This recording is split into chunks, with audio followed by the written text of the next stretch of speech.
Welcome to the Rocking Your Role show with me, Jenny Garrett, executive coach and author. Today I'm joined by Ali Meehan. She is a businesswoman based in Spain, originally from the UK. She's won many accolades and has a thriving community of expat women in Spain. She's done so much. She's going to be an inspiration to you all, and I know you'll get a lot from hearing about her. Welcome, Ali. How are you? I'm good, thanks, Jenny. Hi, nice to talk to you. Yeah, really good to see you too. You're looking really well. Thank you. Uh, I Yeah, I love this sort of space age chair you're sitting in. We're all good. yeah. We're going to get lots of callers and viewers wanting to know where you got it from. We actually brought it back from Dubai with us, so it's not going to Ah, be that easy for them to get it. But I'm sure no. they have them on eBay, someone like that. Right, okay, all right. Yeah, yeah, yeah. It's the control panel at Star Trek. Oh, really? Oh my goodness. So tell us a little bit about you, a little about your career journey and what you do now would be really great. Sure. Okay. Well, I started a long time ago, over 30 years ago, working in a legal practice in Canterbury in Kent. Right. In those days, your clients were really recommended to you, or you worked for the same family for generation after generation. Whereas nowadays and it was very much word of mouth. Whereas nowadays we're very much online, aren't we? But the Yes. same process, but online. Yes. I then went to Australia and lived there for a while, and then came back and worked for a bottle company in the UK. Hmm. We exported glass bottles to wineries and beer companies over the world, and Right. I got to travel a lot with that job. Hmm. And then I worked for an oil and gas business development consultancy in the Middle East. So Gosh. I've done a lot of traveling over my Yes. lifetime, Yeah. career lifetime, and worked from home for them initially, and then moved out to Dubai for nearly 5 years with them. And then we came back to Spain at the end of 2010, Right. which was when I set up Costa Women, which is a women's social networking community in Spain, as well as our social media business, which we have working with clients here too. Can I ask a question? What enabled you to travel so much? Did you travel a lot as a child? Did you have this bug? What enabled you to do Yeah, that? it was really very fortunate with the career moves Mm. that they ended up being with companies that would allow me to travel with them. But my parents actually used to live in Libya, Ah, pre Gaddafi. They r- were there, and my sister was born there. So right. that probably got into my blood somehow. Yes. And I just then started doing quite a lot of traveling. I've got family in Australia, so that was the initial reason why I went to Australia. Okay. Uh, but have taken every chance I could to travel since then. I think that's really great. And what would you say to anyone who maybe is a bit nervous about doing that? Because actually, I was with the networking group on Monday and I was with some young women, and one said, as soon as I'm away from home for 10 days, I need to get back. It's just too much hard work. Yeah, And yeah. I know she'd benefit. I know we'd all benefit from traveling and working in another country. So I don't know, any advice for people who might want to do that or might be Yeah, nervous of doing that? sure. Do a lot of research first. Find Right. out about the culture of the particular country you're looking at living or moving to. I'd say go there at different times of the year to visit. Mm. A lot of people, because I live in Spain now, a lot of people make the mistake of coming here in the summer and thinking it's as it is in the summer Yes, for the yeah. whole year, where it's Mm. not. The weather doesn't really change that much. I mean, obviously it gets a bit colder, but not dramatically colder. But obviously the amount of people here and what there is to do does change, Yes. particularly if you're looking at living up in the countryside. Um, Traveling's great if you're single. I think it's quite difficult to do if you're with a partner or you're married and they're going to stay at home. Obviously, if you're all going to travel together, that's different. Yes. When I was traveling a lot for business, I was single, so it was much easier to do. But it is hard if you've got a family at home and you're needing to go away on business trips. It makes it more difficult. I think that's a really good point, actually, because you do have to think about your partner. One of my clients was living in Denmark. Her husband moved there for work, and her and the kids moved there. But she found it really difficult to find her feet. He had his job, but Okay. she almost was, what do I do here, and how do I fit in, and all of that sort of thing. So I suppose if you are deciding to travel as a family, it's also not just thinking about what you'll do and doing your research for you, it's also helping them to do the research about what they'll do when they get there as well, isn't it? Exactly. There's a Mm, lot of expat groups. Obviously, we've got Costa Women that I've set up in Spain, but there's mm, a lot of expat groups globally yes. that are there to help women who are there with a partner or they're married and they want to try and get into the community. There's a lot going on in all the different countries, so it's worth finding out about those as well, Yes. and joining before you even get there, because they'll be a Mm. great place for you to ask questions about how what schools you should go to, what areas even to live in, um, things we take for granted, really. That's brilliant advice, actually, and I would never have thought about that. Joining the group in advance, and yeah, getting the research done. So, tell us all a bit more about Costa Women. I had the privilege Okay. of coming up to speaking to a number of your group earlier in 2013, and I was so impressed with their entrepreneurial spirit and the things they were doing. But yeah, tell us more about Costa Women and why you set it up. Okay. Well, it was a great privilege for us to have you, actually, Oh, Jenny, thank rather than the you. other way around. I set it up because when I first moved here in 2002, I was working from home Mm, and I didn't really meet anybody. yes. So when we then went to work and live in Dubai, and when we came back, I decided to set up Costa Women so that I would have some sort of community around me of other women and find ways to network. Mm, It's a free social networking group for women. It's online, and we also have local meetups. And it helps women that are already here to network for their business and for social reasons, as well as women that are looking to move here. And that's why I suggested the Danish situation. yes. We have a lot of members who are thinking about coming here, and as part of their research, they are asking the questions about where would be a good place to live and schools for their children and what they can do when they get here, what clubs they can join, etc. So that's a bit. I mean, in a way, it was a selfish website to set up because I knew that I didn't want to be here and not have a community. Yes. So I think for women particularly, they need a community of other women to bounce ideas off and just have a glass of wine with Yes. and relax with. Men network very differently to women, but women need the support, and we are a very supportive group of people, aren't we, women? So Yeah. that was one reason why I set it up. I think I'm sitting here listening to you and I'm thinking you're speaking about everything quite modestly and matter of factly, but actually you're quite adventurous because all of this traveling, all of this, there's not a network, I'll create it, is someone who doesn't just sit on their laurels and think about things, who does things. But you're saying it in such a modest way that people might not be acknowledging that. Is that just because you don't do it very consciously, it's just you do it and you don't think about it so much? What do you think? Yeah, I think because I've always, like from my career, Mm, it's been very different. I've reinvented myself every time I've gone into a new position. yes. Because I worked for a law firm for 17 years. I could have stayed there for the rest of my life because in those days you could have a job for life. Yes. But I decided to go to Australia, and that became part of a reinvention. And then coming back and working for a company and traveling a lot. For the glass company, I didn't know anything about glass or export or anything. So I think it's nowadays you really do have to reinvent yourself and find out, do more research into what you're looking at doing and where you would like to be. Yes. So I probably am. For me, it's not. It's been quite an easy thing to do to set up the community because when I was working in the Middle East, I set up a community there. So.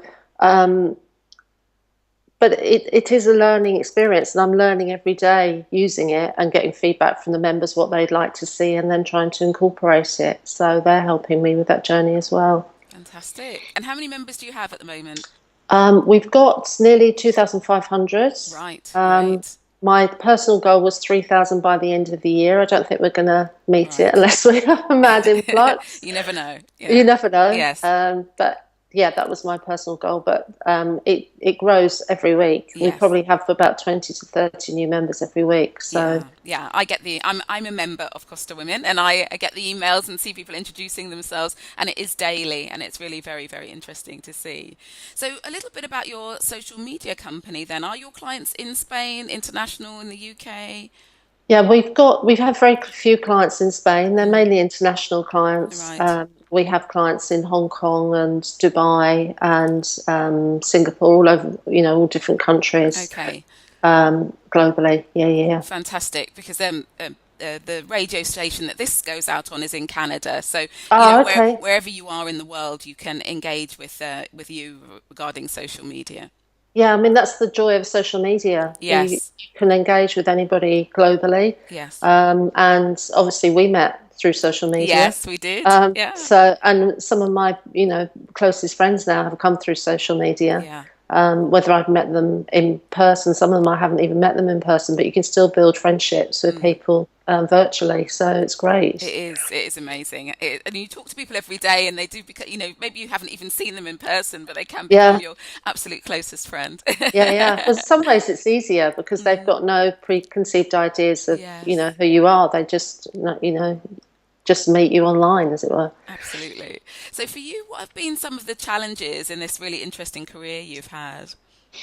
Um, Travel has been a challenge because it does sound glamorous to travel a lot, but it's very Yes. tiring. And when you're going into a new country, and I've travelled in the Middle East on my own on a few occasions, and that's been quite interesting. The first time I travelled actually to Qatar on a plane, I was in business class, and the guy next to me was like, "What are you doing here on Yes. your own?" Oh my gosh. So that can have its challenges. Yes. Yeah. Um, and everybody calls me Ali. And when I first went into the Middle East, obviously Oh they gosh. shoot me down. Yes. Yes. So that Oh was my quite goodness. interesting. Yes. Um, so that those are challenges, but those are things that you need to learn culturally Yes. about when you're working. Even if you're just visiting a country, you need to understand their culture Absolutely. and Yeah. and to work with it. Yes. It's been quite interesting coming back to Spain during the crisis because obviously it has hit Spain very hard, Right. and trying to help and support women here with their businesses so that they can still maintain clients and things during the crisis time. So helping them find new ways Yes. to look at business and to look at their customers and how they can support them and add value to what they're already doing. I don't think there's a box. I don't, I hate that phrase, thinks outside the box. I hate Yes. it because Yeah. for me, there's no box. You Yeah. just have to, just keep going further and further out to see what you can offer. Wow. Yes. Yeah. So cultural challenges and also just actually, the climate changes and things change and you have to adapt and be Yeah, flexible and think creatively all the time to keep up really and keep most moving. definitely. Yeah. Yes. Yeah, The good thing is it sounds like it's quite natural for you to keep thinking forward. You don't sort of you don't relax probably and no, just think it's okay. I don't need to think anymore. yeah. I don't think we can ever sit back and relax Yes. because everything is changing so dramatically. Yeah. Social media that I work in, there's new tools, new platforms every day that seem to come out, and you need to at least try them, Yes. even if you don't end up using them, so that Yeah. you're aware of what's available on the market. Yes. I've recently discovered Instagram, so I've started using Okay, that only in the last week. okay, But yeah, yeah, yes, it's all of these things, isn't it? You keep try it, see if it works for you, and then yeah, if it doesn't, you don't have to continue with it. Yeah. yeah. And I think that's the mistake people make with social media because they think they have to be everywhere. Mm, But actually, there are some platforms that may not suit your business, so yes. it doesn't make sense to be on them. No. But it's good. You need to try them out first to see if they work for your business. Yes. And with new businesses starting, I always say to them, just start on one platform and then go out because otherwise you just can't keep up all your posts on Twitter and Facebook and LinkedIn and Google Plus. It just Yes. takes up too much of your time. So gradually build on each one. Yeah. I mean, what I like about your network is that it is face to face as well as you've got your online group as well. Do you find that some people just interact with one or the other, or does everyone sort of, do they have their preferences, do you think?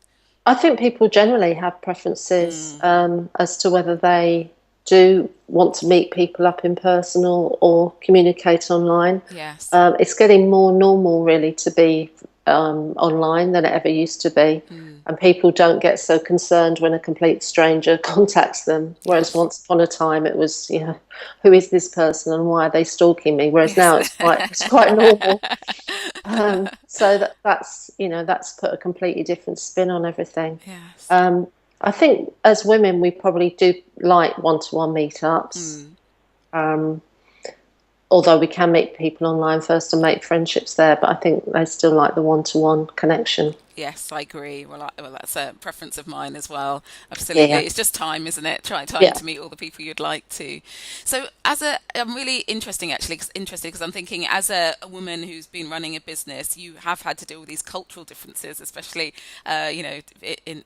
flying to the Middle East and that sort of thing. For you, have there been any other things that have been real learning for you or areas that you think would be really helpful for other women to know about? I think networking, I mean, that's not a women thing, but I think Yes. networking is absolutely crucial to your Mm, day-to-day living. I don't think enough people either network or follow up after networking. yes. I think we're all guilty of going along to a meeting, grabbing loads of business cards, and then not remembering who the person is, or Yes. not following up afterwards. Yeah. And it's very important because even if their business may not be something that you would necessarily work with, you can always refer them to somebody else. Absolutely. Yes. And it's funny how, you may meet somebody and then 6 months later, somebody else needs, a cake maker or something, and you suddenly remember that you met that person and can help them. So always use and build a network. So, in terms of tips for following up, because I think people do find that difficult. I think, as you said, it is easy to, well, for some people, easy to get the business cards. And then I think sometimes you're thinking, well, what do I say or how do I follow up? Are there any tips or ideas you have on that? Yeah, I would always say right on the back of the business card as you meet the person, Right. um, and even if you just do your own code, but Mm, just to remind yourself what you talked about, yes. and don't leave it more than a couple of days to go back to them because you probably will forget. Yes. So as you go into a networking event, do your research beforehand. So Mm, if there's specific people at the event that you think you might be interested to speak to, try and seek them out first. yes. And then afterwards, try and follow up as quickly as possible after the networking event with, just a hello, I met you at, and perhaps we can talk more about whatever it was that you discussed. Yeah, I think it's really good, and I think, as you said, putting the notes is really, really important because I think sometimes people meet me, which is lovely when they want to get in contact, but they'll just send me a LinkedIn a plain request. It doesn't say where they knew me from or why they want to get in contact, and if I don't remember, because unfortunately I haven't got the best memory, then Yeah, I yeah. I think, oh, who is this, and I don't necessarily connect with them. So just No.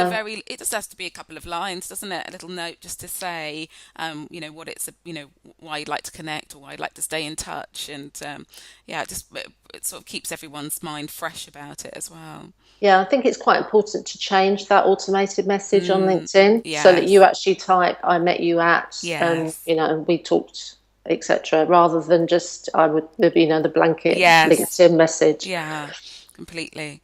So networking is crucial, and I think just thinking about people who may be going to work in another country or relocating, then thinking about how they can build that network starting off. I suppose I'm personally thinking of, and it's on a very small scale, when I moved out of London to where I live now, and I was pregnant with my daughter at the time, and Okay. so I came and sort of landed in where I live, had my baby, and didn't know anyone, and I was a little bit crazy probably if I just went to every single baby group.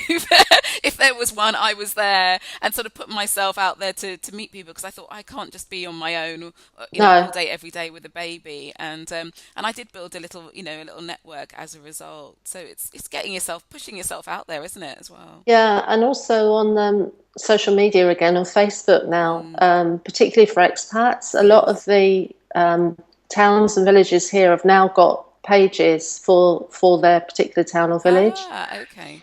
And there's a lot of groups as well on Facebook. So if you've got a specific hobby, Yes. you can connect with people just through those pages. Yeah. Um, when I first moved to Spain in 2002, there wasn't social media around, Mm, and I've seen a dramatic change since I came back here, in how people do connect and network with each other. It is so much easier now, and it's yes. using those tools to be able to network and connect with people. Yeah. And also, what strikes me just thinking about all of that is that networking doesn't have to be a chore, and it doesn't have to feel super businessy. It can be really quite social, and you can still get some fantastic connections as a result. Yeah, yeah, Yeah. yeah. It can be very relaxed and fun. Yes. And you just find as you meet people on Facebook that actually you like what they're saying, you like who they are, they're fun. You want to spend more time with them, so you want to connect with them. Yes. Yeah. Any other sort of tips that you've come across that have been really helpful for you?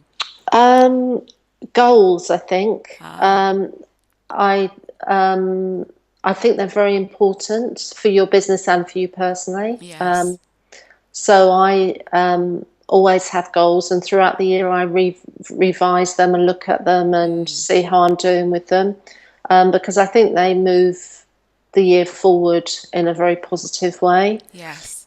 So that would be one thing, and then always investing in your own education, Right. Yes. Yeah. um, because although during the crisis people haven't had money to pay for courses necessarily, there's still an awful lot you can get online. You don't necessarily need to pay up, for £1,000 course. You can actually get a lot through YouTube, and through people's blogs. There's so many interesting people out there that you can just subscribe to their updates and find out more, and learn more things through them. So use the facilities you have. So those are the two things that I would, recommend to people. Brilliant. And I think the goals is, really critical, because I had that goal for 2013 of a number of members, and was it 3,000 members? 3,000 3,000, members, yeah, yeah. And yeah, and you know how far you've got as a result, don't you? And I think sometimes we're not able to chart our progress and even just be able to give ourselves a pat on the back, because we don't know what we were aiming for. We don't know what that goal was, so you can't surpass it or fall short if you don't have it in the first place.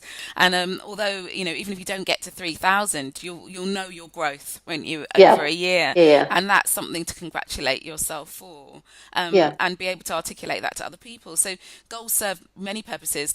So you've got that end in mind, that vision is really important, but also just be able to say well done. And I think as people who are not running huge businesses, no one else is going to say that to you. You've got to be able to do it for yourself, haven't you? yeah. And I think women are particularly bad at it, at Yes, congratulating ourselves on things we've done well. yes, And it's good to get feedback from our friends and contacts, as well, and ask them how they think we're doing, yes. because they're more gentle with us than we are with ourselves, unfortunately. Yes, yeah, that's a really important point. So definitely those who are watching or listening, get some feedback. Yeah, yeah, think about maybe regular intervals, maybe meeting friends or colleagues every quarter, and just asking for some feedback on how you're doing, and giving them some as well, so you can be continually evaluating yourself and charting your progress, and maybe even feeling warm and fuzzy Yeah. about how you're doing. Yeah, brilliant. And I think the other mistake we make with goals as well is not to put a timeline on them. So, Ah, right. which does make a big difference. If you say by this date I want to have achieved this, Yes. rather than some airy fairy, this year I'm going to lose 3 stone, but you haven't Yes. put a timeline on it, Yeah. then it's easy to not achieve it. Yes. Whereas if you say that, I want to lose this amount of weight per week, and you can then keep a track on it, and then you're more likely to achieve it. Absolutely. And also, that's a smaller thing, isn't it? Small steps. So you've Yeah, broken it down so it actually feels much more achievable. yeah, Yeah. yeah, Yeah, some excellent points. And I'm always keen on developing myself personally and professionally. And I love the way you talked about the fact that there is so much free information out there now. Thank goodness for the internet and Google. That there's no excuse, is there really, not to be able to just to learn and grow and develop. yeah. One thing we did in Dubai a lot was actually we had to drive to work, so we turned our car into a learning machine. Ah, So putting iPods in the car, or a pen drive with MP3s, you can listen on your way to work to something. yes, So using the time that you have, a lot of people travel to work, don't they? So they yes, could easily use the time that they're traveling, if they're sitting on a train, to listen to something or read something. Read absolutely. either over the internet or read a book. Yeah, absolutely. Yeah. No, really good points because yeah, there are so many audiobooks Yeah, and there are so many books. I can't keep up now. I've no, got this pile of books which I'm promising to read it over Christmas. I wouldn't be able to do anything else but read if I, at this rate. So, but there is there's a wealth of information out there that people can use and will help them do things better and quicker. So don't think you haven't got time to invest in yourself because actually it might provide you with some shortcuts, mightn't it, or help you move forward faster. yeah, definitely. I know that Costa Women wrote a book, didn't they? Tell us a little bit about that. They did. It was a collaboration of 28 of the members, Right. including illustrator and the lady that designed the book cover. And it was stories of their lives in Spain, and just general comments and stories of things that they've been through, or advice tips. And we're giving all the proceeds from that to a local cancer hospice charity Right. here in Spain. That was set up by a lady whose husband died of cancer, and there was no hospice movement in Spain at all at the time. Oh, So she set up her own hospice movement, and so we're donating all the funds from that book to the hospice. okay. Brilliant. Thank you. What was the name of the book? It's called Diversity Meets Creativity. Diversity Meets Creativity. So if we want to Yeah, find it, yeah, and it's on Amazon. Yeah, brilliant. And if people want to find out about you and your network, it's costawomen.com. Is that right? yeah, costawomen.com, or just put Costa Women into Google, and we come up quite high up at the rankings. So Brilliant. We're coming to the end of our interview already. It goes so quickly. Any last message or advice that you want to give for women to rock their role in work and life? I think just be kinder to yourselves, really, Yes. and there's an awful lot that you can do with networking. Um, just use your network. Be prepared to go up to somebody and introduce yourself. I always find it's good to actually say to somebody, not blurt out what you do, but ask Mm, them what they do. So yes. find out more about them, and also ask how you can help them in whatever they're doing. That works really well. So just keep reinventing yourself. It does work, and I've done it, and you get a lot out of it. Wonderful. Thank you so much. Ask how you can help other people. Keep reinventing yourself. And everyone, keep rocking your role in work and life. Thank you so much, Ali. Thank you, Jenny. Okay, take care. Bye.